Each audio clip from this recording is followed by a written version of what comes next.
是上天在怜悯，时钟转啊转，把你带到我这里，从此我的生命开始充满奇迹，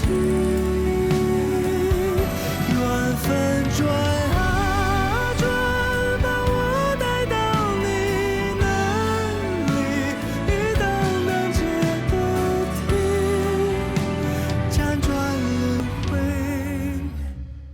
相依。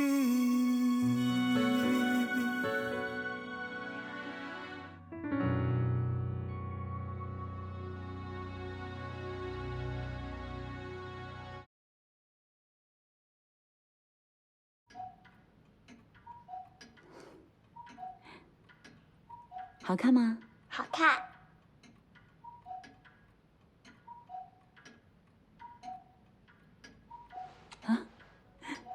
乖。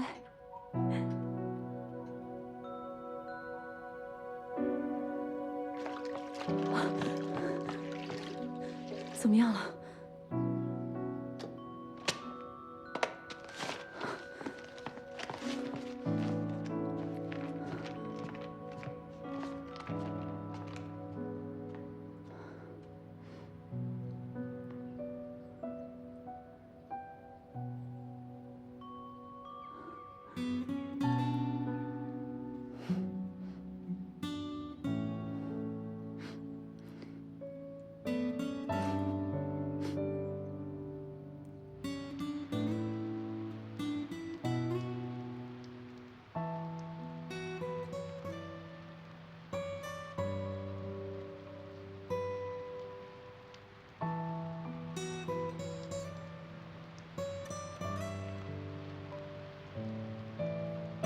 老师，对不起。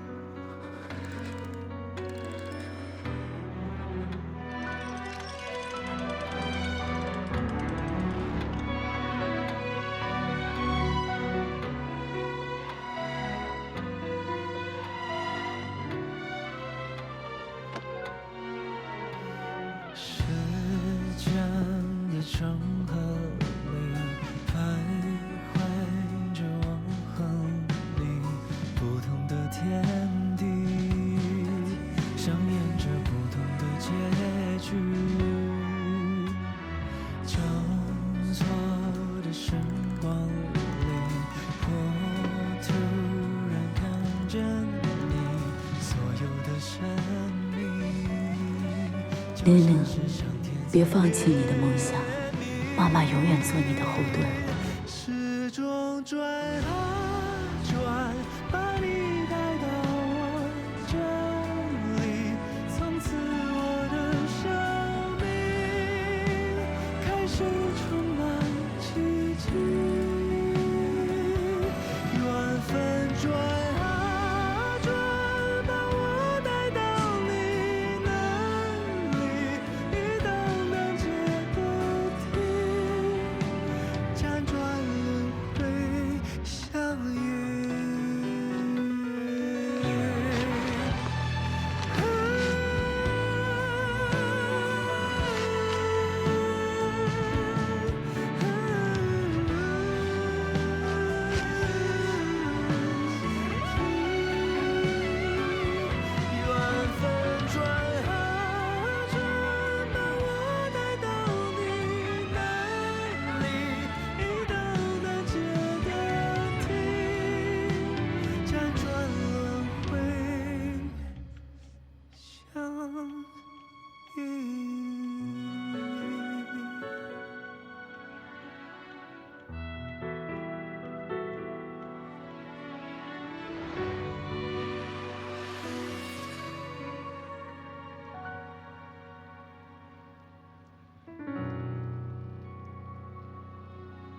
就这版吧。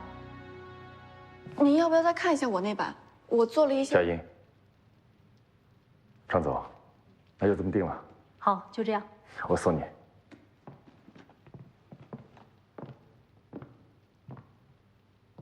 看了你的广告，我只记住了一个励志的故事，没能记住赫布林。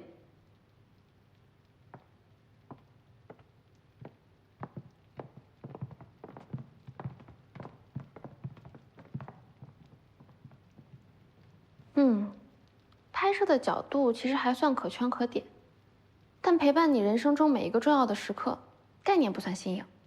既然一只表可以陪你，那一栋房子、一辆车、一只猫，甚至一双好穿的鞋，都可以陪你一辈子啊。赫布林品牌的特殊价值在哪儿呢？你的创意有什么不同呢？不一样是打感情牌。从前为了家庭必须要牺牲事业跟梦想的女性，现在通过自己的努力，重新获得了光辉璀璨的人生。不管要克服多少困难，都不要忘记最初的梦想，这才是流逝的时光赋予新时代女性的精神，也是 Herbelin 设计这款腕表的初衷。好啦，下回再战哦。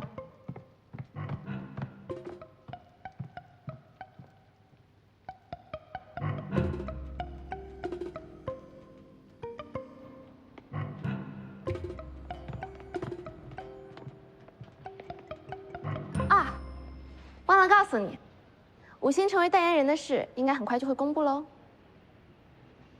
于小姐啊，可真是个执着的人呢。是啊，那是我的优点呢。啊，还有一件事儿，下次有事不能一次说完吗？我呢，属于接受别人挑战就会感觉到好激动的人，所以呢，请你不要欺负善良正直的人。再想要找对手，冲着我来吧。拜。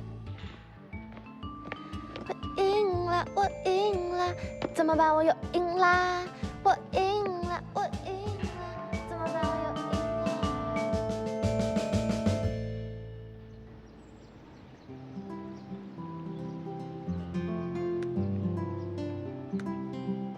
了。林领导来了，怎么样了？还算顺利。大家早啊，都到了。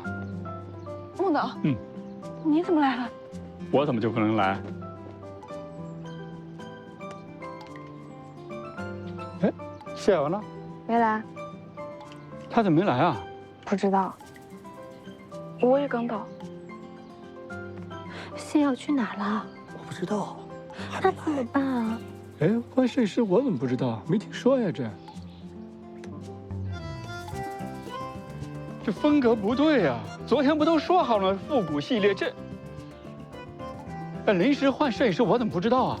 没有任何人通知我。给我来拍，简直是一点责任心都没有。赶紧给他打个电话。孟导，稍等一下。小邵，到车上帮我把别的镜头拿过来。好，你快点，赶紧的。好了好了。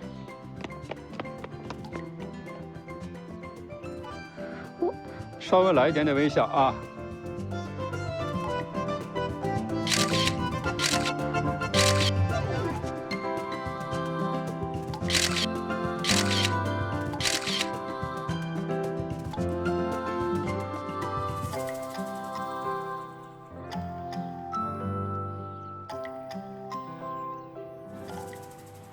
无故旷工，你自己说第几次了？这是你能不能打个电话？你也是个老员工了，你能不能给这些年轻人做个榜样？导演，我已经道过歉了，而且我可以承诺，所有的损失我都可以从我工资里扣。从你工资里扣？就你那个工资，这一次够吗？就你这个态度，如果我是顾世优，我早就把你给开了。上班呢，干活去。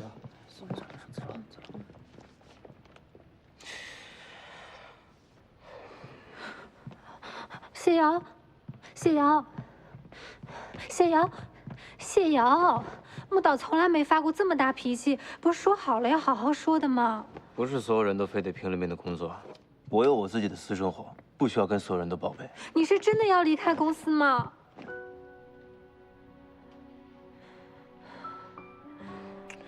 无所谓。哎，谢瑶，你冷静一点好不好？谢瑶。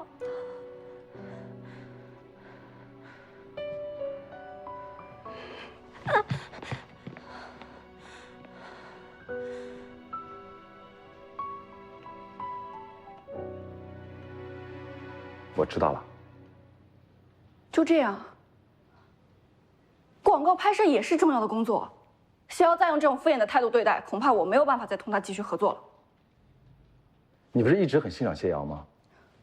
他全凭心情工作，发挥极不稳定，偶尔认真起来确实能拍出一流的水准，但有时候拍出来的东西他又烂到让我不敢相信这是专业摄影师的作品。公司不是高端摄影杂志，无法取舍使用，你明白吗？我明白了，以后我把谢瑶分到一再走那组，不会妨碍你工作了。A、B 两组只是分工有侧重，终究还是一个团队啊。一再早他擅长的是编导，你偏要他去管理团队，这样只是浪费他的时间和才能。你更何况真需要一流摄影师，我可以介绍相识的朋友给你，为什么非要在谢瑶身上浪费时间？公司又不是慈善机构。赛英，我会找机会和谢瑶好好谈一谈的。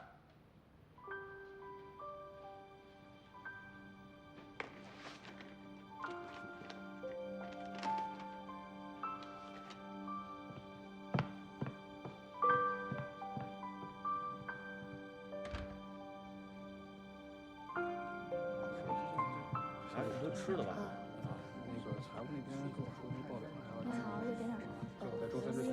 佳能美式，佳能美式，好的。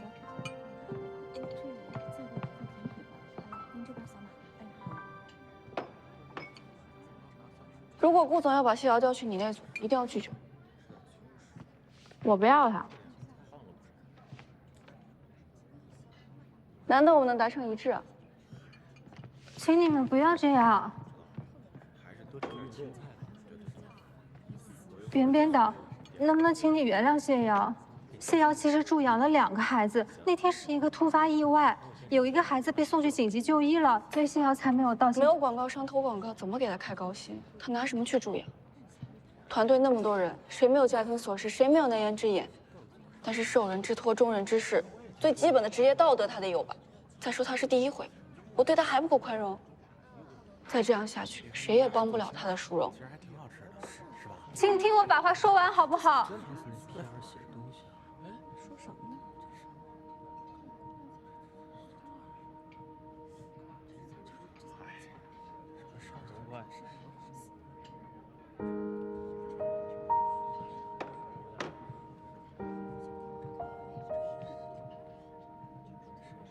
谢瑶2岁的时候，第一次被领养；4岁。他的养父母因为有了亲生儿子而遭到弃养，他这一路都很努力、很辛苦的长大念书。他6年前就已经拿到那个国外很有影响力的摄影大奖了，是前途无量的新锐摄影师。5年前他回国还捐赠了奖金，一头就扎进了社会新闻摄影了。4年前他因为报道一宗女性拐卖案而名声大噪，却还是被人质疑他新闻造假。还有他拼命救出来的那个女孩，因为没有办法走出过去的阴霾，最终结束了自己的生命。他就是那个事件的记者。他一直觉得自己从小运气就很差，所以他很努力地改变自己，改变别人的命运。可事实证明，他谁也改变不了。可真是个倒霉蛋啊！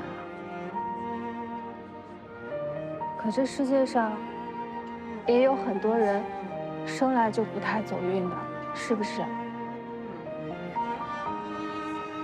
我说这么多，就是想告诉你们，谢瑶不仅是一个很优秀的摄影师，他也是一个非常善良的人。所以我求求你们，再给他一次机会，就1次，好不好？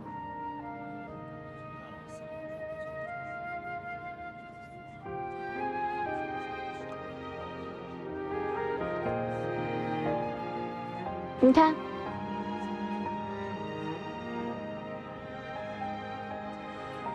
中年失业的打工人呐，恐怕还在烦恼怎么跟家人交代呢。好的，好的，王总，我记一下。您下午3点跟梁总有个会是吧？哦，稍等，我给您看一下。那还有一个，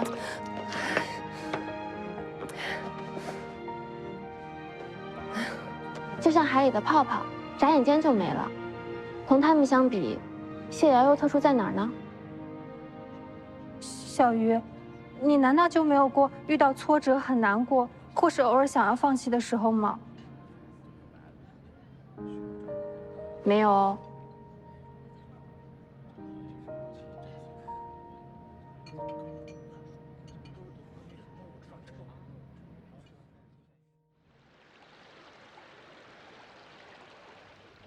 我一直都想跟你合作，现在终于有机会了。来这边。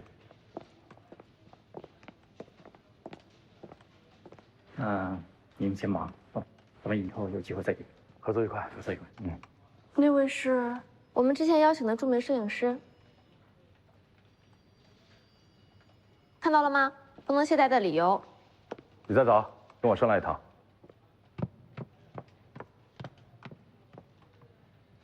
看来你的麻烦很快就要解决喽。对不起啊，淑荣。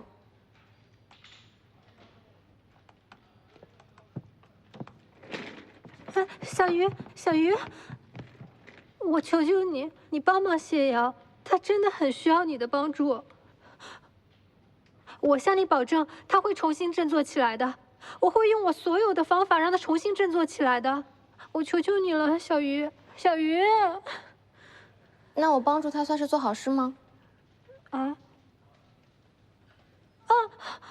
是做好事。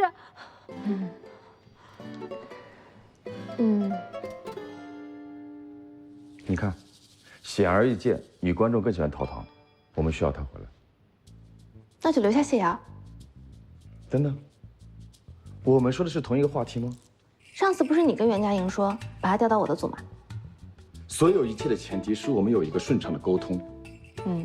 她没接你电话。她必须承认错误。那她就是没接你电话。我们能不能回到正题啊？那除非你答应暂时留下谢瑶，我就帮你把陶唐劝回来。你有办法？成交。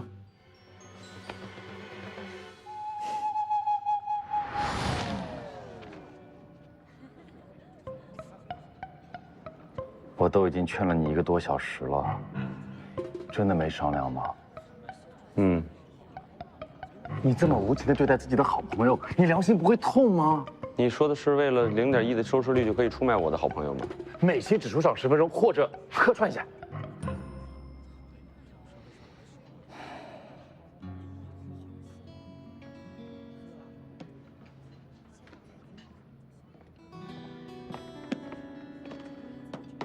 去巴黎怎么样？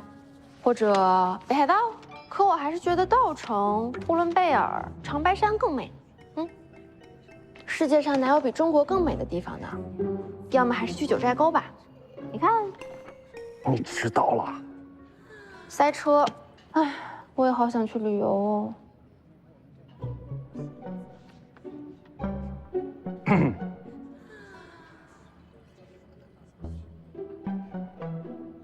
别忘了你今天来是干什么的。哦，想起来了，今天你请客哦，服务员。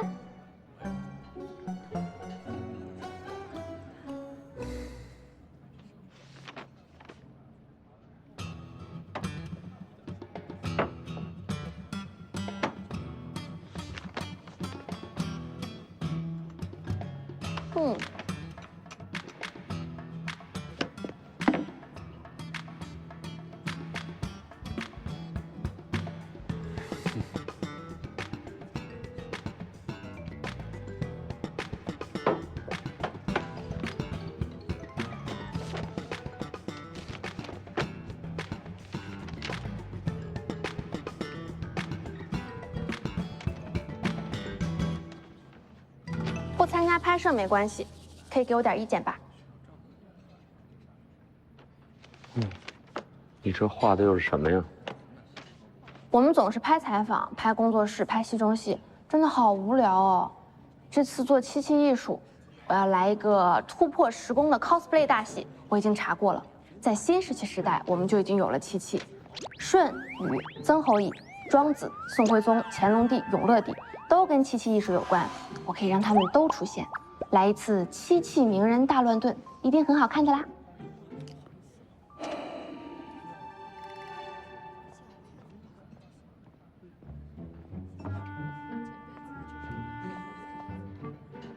下期采访的嘉宾选好了吗？著名的雕漆大师曲福老先生。我们也不需要请演员。北京、平遥、福州、扬州、成都的漆器不是各有特色吗？还有罗店、雕漆、描金、云雕，好多不同的技法。我们可以让各门类的大师来 PK， 这样呢，不仅有看点，还会有思想碰撞的火花呢。你还知道云雕呢？上个月国际现代漆器展刚刚闭展，否则能采访到更多的漆器大师。我听说你和曲老先生私交特别的好。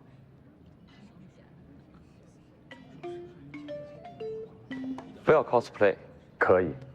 哎，不要人为制造冲突。当然。我才是总编导。是的。吃饭吗？好的。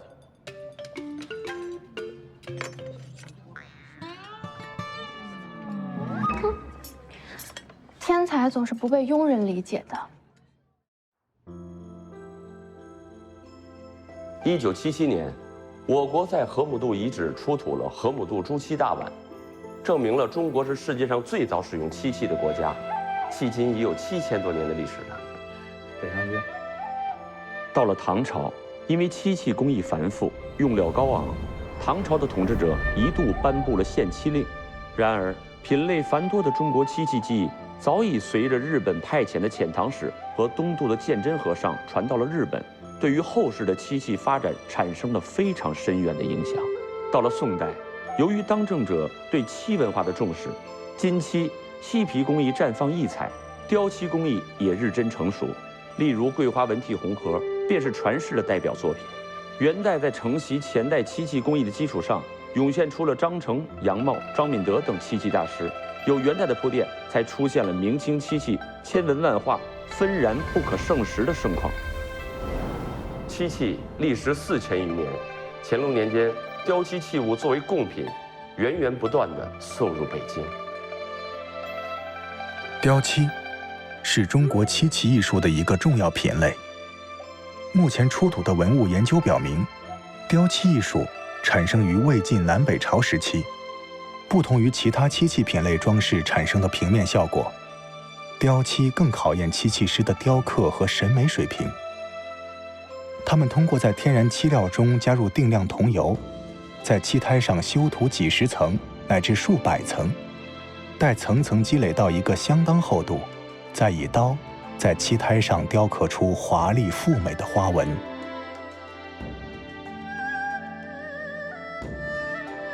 设计对整体造型和图案纹样进行设计，兼顾雕漆作品的实用与文化功能。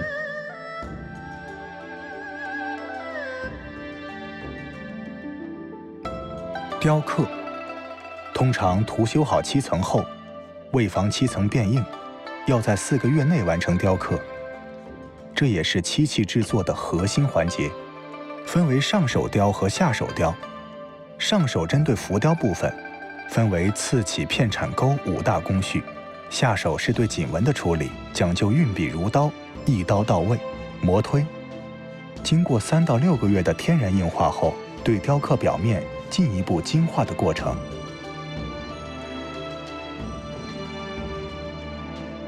成熟的技师每日修漆1到2层，过百修方可成胎，68刀刺成一个小小的松球。而大件的漆雕屏风上有锦纹100余种。一件完整的漆雕作品，完成时间8月到数年不等。每道工序都是精益求精的过程，具有极高的审美和艺术价值。2006年，漆雕被列为国家非物质文化遗产保护名录。曲老师，可以为我们介绍一下您的这个作品吗？这是我原创作品，红雕漆七砂砚。这么大一个七砂砚，需要雕多久才可以完工呢？哎，光上漆就上了2年，再加上设计、雕刻，干到现在为止4年了。4年了，然后才完工了一半，一半都不到。哎呀，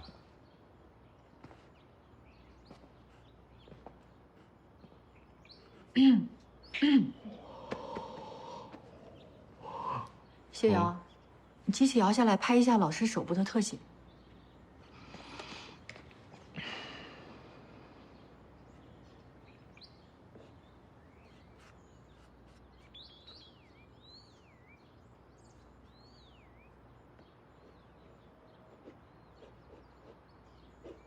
那这幅作品是您一个人独自完成的，还是需要徒弟跟您一起呢？学生主要是在这儿打坐、看、学，动手早着呢。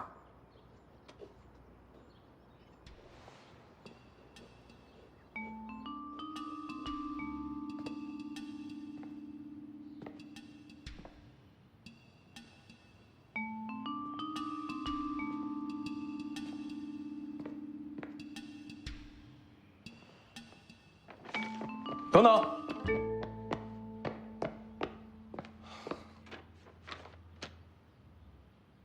这是天然大漆，满10年树龄才能割漆，3000棵漆树才能采满1公斤。难怪会被工业漆取代。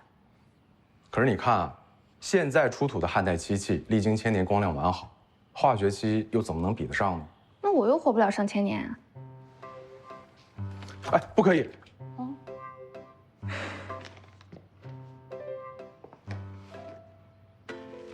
于小姐，会过敏的。它对人体有害吗？市场上装修用的是化学漆，干燥后有甲醛残留，而我们的生漆就不同了，它纯天然环保，干燥后可入药。日本还用它做食用器皿。那就是说没干之前还是会过敏喽，难怪学漆器的人那么少。真正使用天然大漆做的漆器，它是有利于身体健康的呀。但贵啊，玻璃多便宜。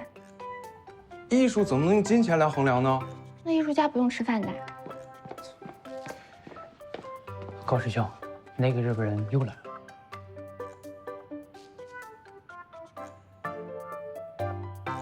我还有事，先失陪了。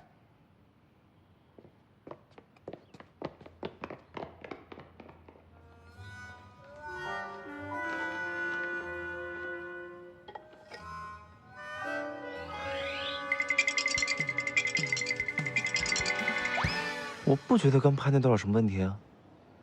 刚刚你这哈气连天的，不在状态。你昨晚是没睡觉吗？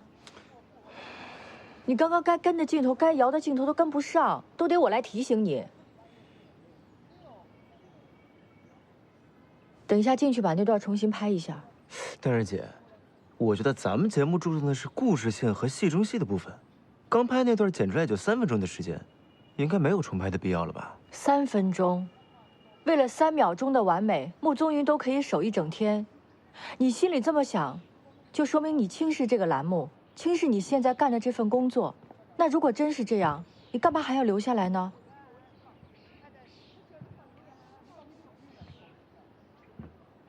你去准备一下吧。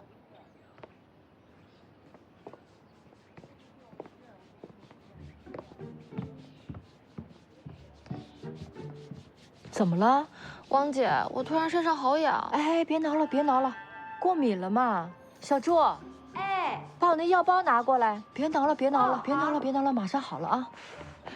吹吹吹吹，别挠了。姐，你怎么了？过敏了。哇，你准备的真齐全。哎呀，我也敏感，我都说了别挠了。来，我给你上点药啊，忍着点，有点凉凉的。好了好了，把它涂开。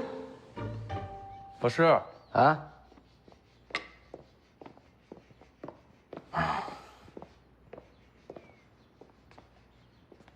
有光正一来了，怎么又来了？现在怎么办？抓破了就不好了。说我不在，可能是不敢走啊。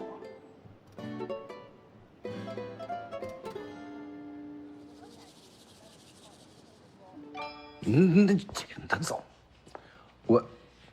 曲老师，哎，我这边还有些问题想要再跟你请教一下。啊，这边聊。好。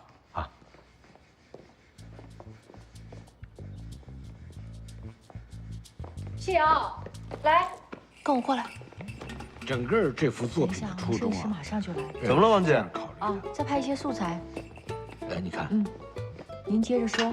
主要还是以城市园林为题材，城市的水系呀，这个园林呐，包括一些。这个是亭台楼阁吧？对，这儿还没有完成的这部分啊。你看啊，这个水系是从这儿走的，这儿有人物，谢瑶，树林，这个缝隙你看，这还有水流，哎。请等一等。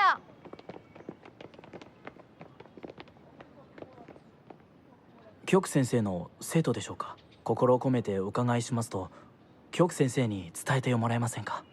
Can you speak English? No。赶紧联系翻译。好。Wait。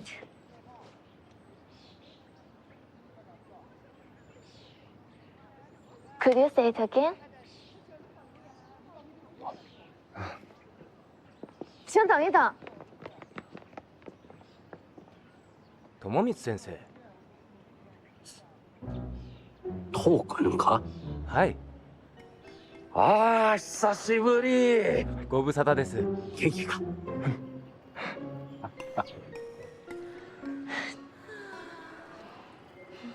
先生は先月、漆器国際学術シンポジウムが終わった後に、もう帰国したと思っていました。いや。世の中では漆器は中国に起源を発し、日本で栄えたと言われております。友光家は世々代々にわたって漆器を作ってまいりましたが、これまで一人も中国に来たことがございません。私の父は生前ずっと一つの願望を持っておりました。父は私が彼に代わって中国を訪れ、自らこのことを検証することを願っておりました。有光老师说，漆器源于中国，兴于日本。有光家族世代研究漆器，他这次来到中国，就是想验证之前他父亲跟他说的那句话。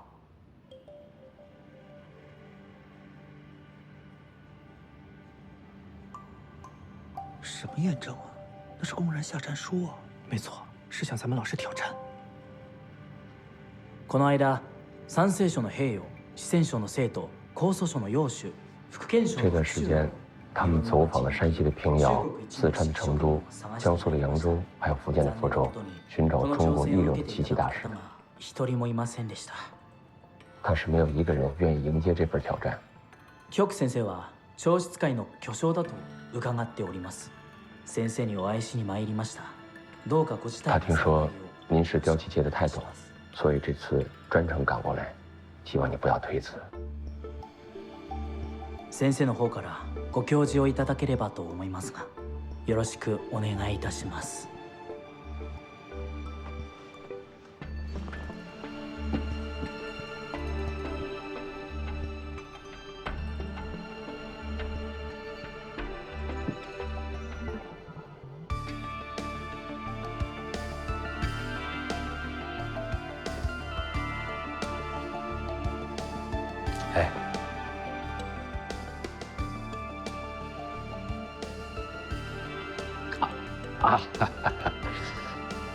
いただきます。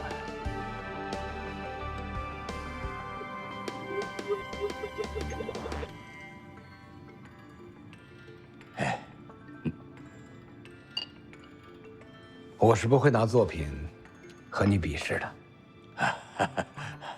京極先生は作品で勝負しないと言っています。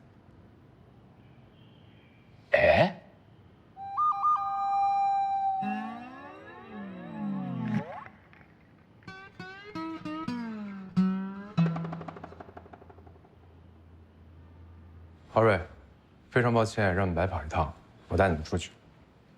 多走。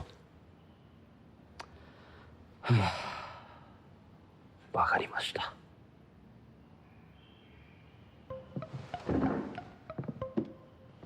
どうもお邪魔しました。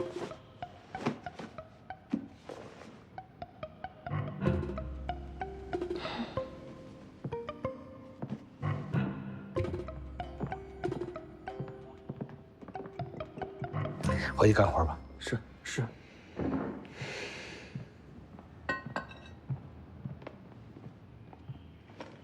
徐老师，您为什么不接受挑战啊？难道你也认为自己会失败吗？你就让他们这么离开，不就等于向世人承认中国漆器已经没落了吗？这不是您一个人的事，关系到中国所有漆器匠人的颜面啊！于在操，您看您那些徒弟，他们虽然嘴上不说，但谁心里不是这样想的呢？有光正一是日本极有名望的漆艺大师，而曲老师您研究了一辈子的漆器，就这样轻易地放弃了这个比试，会不会让别人轻视我们中国的漆器呢？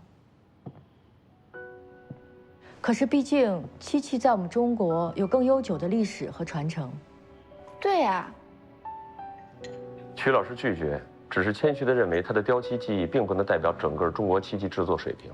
同样，有光老师擅长的是试绘，也无法完全代表日本漆器界。这样单纯的比试又有什么意义呢？我认为两位都是国宝级的漆艺大师，只是单纯的民间技艺上的切磋和交流，又有什么不可呢？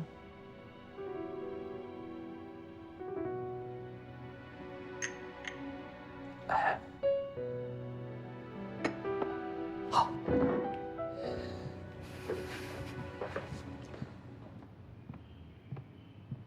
曲老师，于在造，不要去打扰曲老师。你那边拍摄弄完了吗？怎么这么多管闲事？孙导正在漆器修复室拍摄，我要是不来，还不知道你为了拍摄怎么折磨曲老师呢。陶唐，怎么了？啊？好有。我看。芳姐，我带他去医院，这儿你帮着盯着点儿。快去，快走！不去！哎，去！不去，我没弄完呢。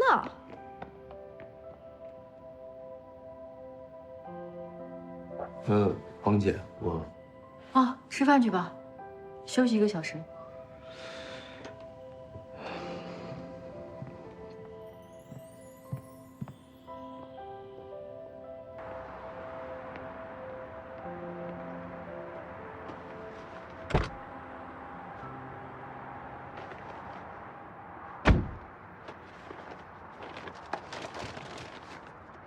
记住了啊，这个药呢，要晚饭以后才能吃。不吃。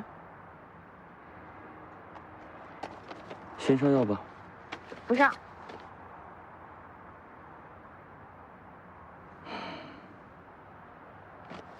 中国有很多漆器大师都拒绝了有光老师的请求，知道为什么吗？因为欠债。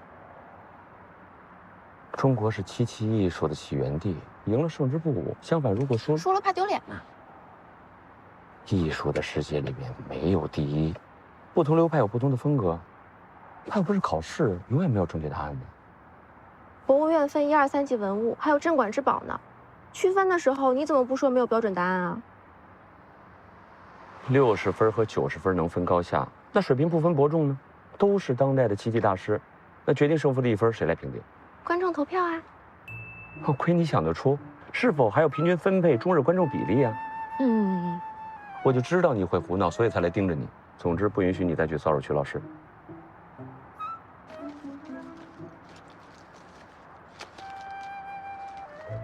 再给我1次机会嘛，我保证能把他全面。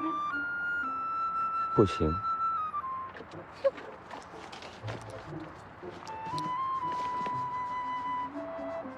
赶紧上药吧。不上。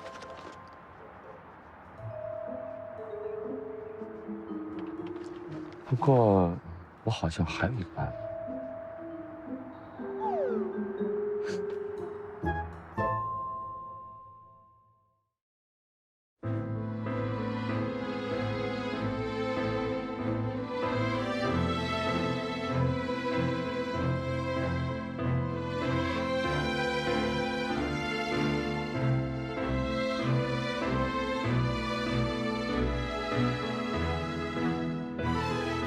叮当琳琅花色香，灯将玉浆钟表彰。